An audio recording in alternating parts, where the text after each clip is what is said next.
Il y a un truc que tu oublies, d'ailleurs que vous oubliez tous quand vous parlez de la peine de mort. On fait quoi pour les élites qui trahissent le pays? Là je parle de politiques qui sont élus pour représenter l'intérêt du peuple, mais qui trahissent absolument tout, font des cadeaux à une toute petite minuscule partie de la population, au détriment de tout le reste, et ce sur plusieurs dizaines de générations potentiellement. Quand tu prends un mec qui, parce qu'il est contesté, bref, quand tu prends un cas comme Macron, qui juste avec sa gestion du Covid a fait preuve d'un tel niveau d'incompétence, alors que tout le monde lui dit, hein, c'est-à-dire que t'écoutes l'OMS, et globalement, t'as le pays qui est mis en quarantaine, à peu près, au plus tard, en avril, le pays est complètement mis en quarantaine, mais normalement ça commence à partir de décembre, c'est-à-dire qu'entre décembre et avril, le pays est en quarantaine, l'État subvient à tous les besoins, il n'y a pas de gens qui sortent, voilà, c'est... Prends un mec comme Macron, qui sur sa gestion du Covid, qui a passé 6 mois à mettre des affiches dans les aéroports, alors qu'il fallait juste mettre la quarantaine. Prends un mec comme Macron qui démantèle toute l'industrie française et massacre tous les acquis sociaux de ces derniers siècles, au stade où actuellement on est moins bien défendu que les mineurs.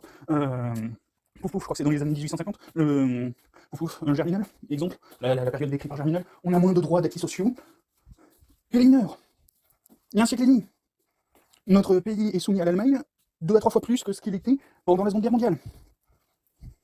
Quand t'as des mecs qui font de la merde à ce point, et qui savent qu'ils font de la merde, parce que littéralement t'as tout le peuple, tu prends le cas des Gilets jaunes, si on avait écouté les Gilets jaunes, globalement on serait déjà en bonne marche pour sortir du dérèglement climatique, en tout cas on serait en bonne marche pour respecter les accords de Paris.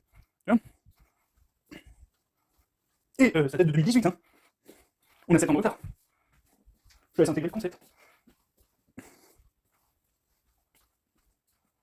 Bref, quand tu prends des trucs comme ça, il faut la peine de mort. Il faut la peine de mort pour les élus qui trahissent le peuple. Pour les pauvres, jamais. Pour un individu qui est élu et qui trahit ses électeurs, oui, complètement. Parce que c'est le seul truc qui fait que les mecs derrière ça, ils vont pas faire de la merde. À ton avis, pourquoi ils désarment la population? Il n'y a pas longtemps, on pouvait acheter des calaches, équivalents de calaches, à Decathlon ou en grande surface. Je crois que c'est dans les années 70, peut-être un petit peu avant, non. J'ai un Auchan à Perpignan, Perpignan Porte d'Espagne. Le Auchan Porte d'Espagne, on a l'allée marchand, dans le tas, il y avait un truc où tu pouvais acheter des armes à feu. Et des grosses armes à feu. Le nombre de meurtres par arme à feu a augmenté. À ton avis, pourquoi ils désarment la population? À ton avis, pourquoi ils ont retiré la peine de mort? À ton avis, pourquoi ils ont retiré le crime de haute trahison? Je crois que c'est ça. Bref, à ton avis, pourquoi ils ont fait tout ça? Ils désarment la population, ils enlèvent tous les contre-pouvoirs, derrière ça, ils font n'importe quoi.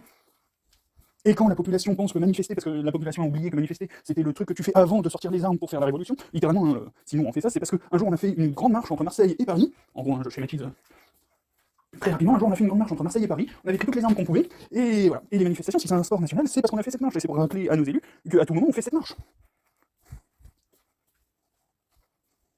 Donc oui, la peine de mort, il faut la garder.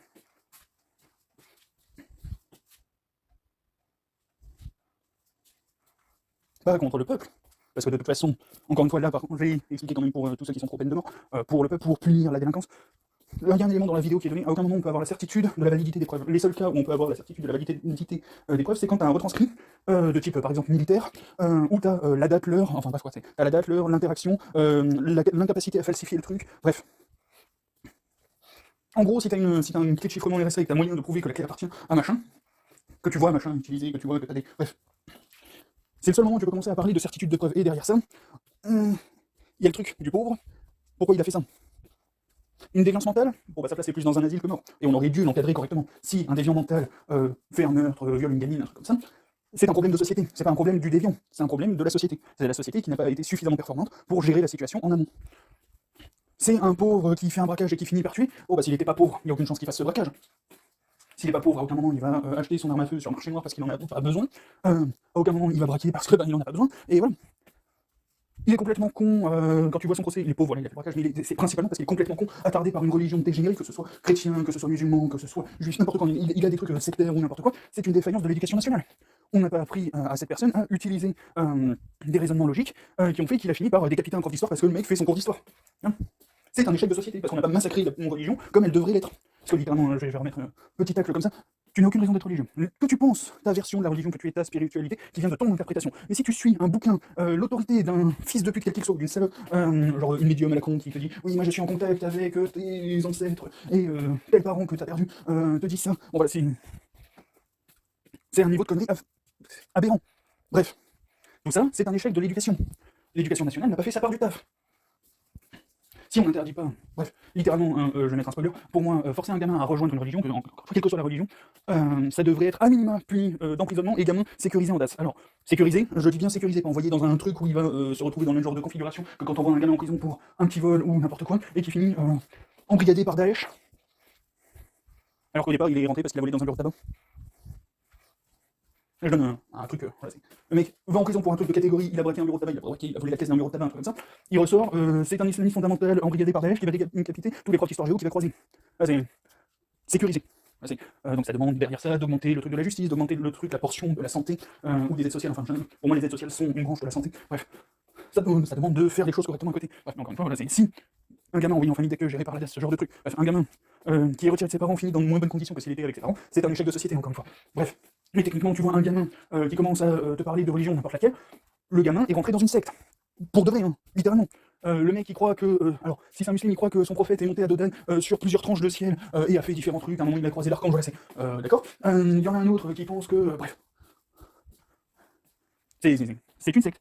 Quand t'as un fils de pute qui viole des femmes par paquet de 10 parce que des extraterrestres lui ont dit que, c'est une secte. Bon bah c'est exactement la même chose avec les musulmans, les cathos, bref, c'est la même chose avec toutes les religions. Et laisser un gamin dans une secte, c'est un échec de société. Et encore une fois, il y a une différence entre la spiritualité et la religion. La spiritualité, c'est moi je pense que, en me basant sur ça, sur ces points inconnus, qu'on ne sait pas, moi je pense que c'est ça. Je vais donner un exemple. Moi je crois, entre guillemets, jusqu'à preuve du contraire, en un univers bloc où les blocs sont infiniment petits, et où ce qui définit que la matière est scalée, c'est la quantité d'énergie qui passe à l'intérieur de chaque bloc. En sachant que le bloc, la quantité, la taille minimale du bloc, c'est la distance de Planck. Voilà. Encore une fois, tout ça c'est basé sur des trucs à peu près corrects, à peu près valides. Et d'ailleurs, si ce que je dis est vrai, il y a des trucs plus petits que les particules élémentaires. Bref. Et ouais, pour expliquer le truc, si jamais tu veux croire le même genre de truc que moi, t'as pas à croire le même genre de truc que moi. Hein, voilà, c'est premier point, t'as pas à croire le même genre de truc que moi, mais ça c'est un truc qui me concerne moi, tu vois. Je suis pas allé voir un vieux barbu au centre du village pour qu'il me dise ouais, tu vas croire ça. C'est un truc qui me concerne, enfin, en me basant sur mes connaissances du gros de l'univers, c'est comme ça que je pense que l'univers fonctionne.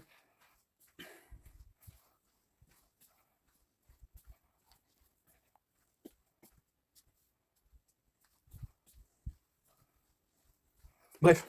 Petite démonstration, il n'y a pour l'instant aucune connaissance qui permet de valider ou d'invalider ce que je dis. Ce que je dis est une croyance au même titre que n'importe quelle religion. En plus de ça, je suis absolument pas expert du domaine, j'ai pas fait un doctorat dans le sujet. Voilà, ce n'est qu'une croyance. C'est une croyance que j'essaie de baser sur quelque chose le plus correct possible. Il faudrait que je parle de ça un petit peu plus en détail. Bref.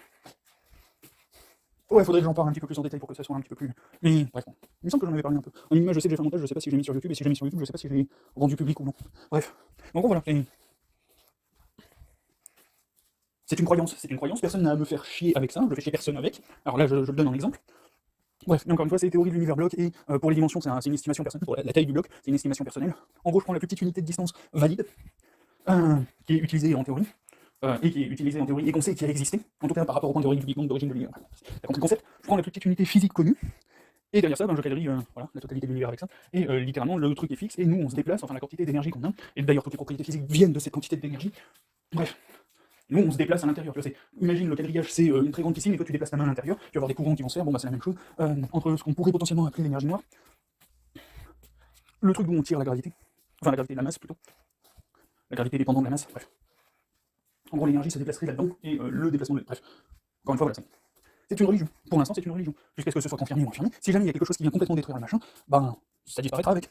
Hein. Bref. En gros, un pauvre est un pauvre. Un individu isolé sans responsabilité vis-à-vis de la société dans son ensemble n'a pas à prendre la peine de mort. En gros. Parce qu'à aucun moment tu peux le tenir responsable. Par contre, un individu qui s'est présenté pour être là, et qui fait de la merde contre la vie de tous les gens du coin, contre la vie de la population, par exemple, rentrer dans l'Union Européenne, malgré le non. Hein, il y a 55% de la population qui dit non, tu rentres quand même dans l'Union Européenne, tu meurs. Là, vu les conséquences sur le pays, on sait que ces gens doivent crever. Tu vends 20% de l'or de la France à prix bon coûtant au détriment de l'intérêt de la population, tu meurs. Parce qu'à aucun moment, tu as à faire ça. Tout ça pour une religion. Parce que oui, le capitalisme est une religion. Enfin, le capitalisme, l'économie dans son ensemble, c'est une religion.